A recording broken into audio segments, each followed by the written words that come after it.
Pinterest.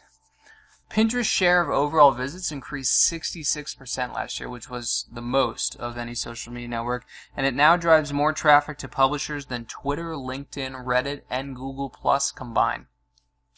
The users of the site are comprised of between 70 and 90% women, depending on the study you look at, and they're mostly upper middle class, so they have a little bit of money, you know what I'm saying? And they're usually on Pinterest for one of two reasons: to find inspiration and to shop. As an entrepreneur, you can take advantage of both. Pinterest can help any brand, whether your focus is on men or women, because you can post any picture related to your product, including infographics, charts, slides, anything you want. And the great thing is that 80% of pins are repins. So you want to start creating original material, because every original pin that you post has a link back to your site, which is going to drive traffic when people repin it, build up your email list, and ultimately boost your sales.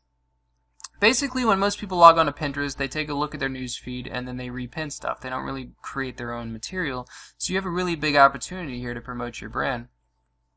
Okay, so how do you create a board that people want to follow and repin? In general, tall photos are going to look bigger than wide ones on Pinterest, but not so long that users can't see the repin button when they get to the bottom of your image. You can see on the screenshot here, if you have a really long image, when you get to the bottom, because the pin button or the repin button is at the top, they're not going to be able to see it anymore, and they're going to be less likely to repin your image. So you're going to want to crop your photos before you put them up there. Make sure that you can see the whole thing without scrolling down. And while you want to stand out with your photos, you don't want to make things overly complex or put too many details into one post. And you want to post what you're familiar with. If you put something interesting up, tell everybody why you think it's interesting, or ask a question. You could even put a close-up of something related to your category and ask people what they think it is.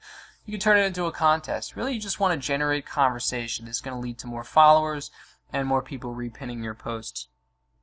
Consider creating boards that are as niche-y as possible. So, for instance, cars would be way too broad.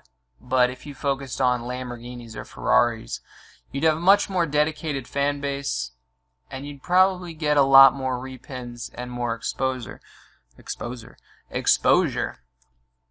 Just don't overpin, because people will stop following if you overpin them. It's like spam.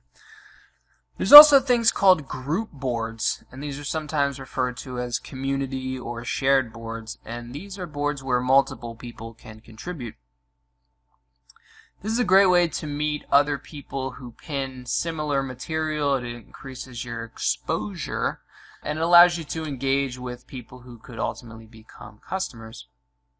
You can use a program called Board Deck, and that's boarddeck.hq.com, and this will give you metrics like analytics about your group board followers, collaborators, total pins, the number of repins, the creator, and their last updates. So you have a better idea of your board's purpose, its popularity.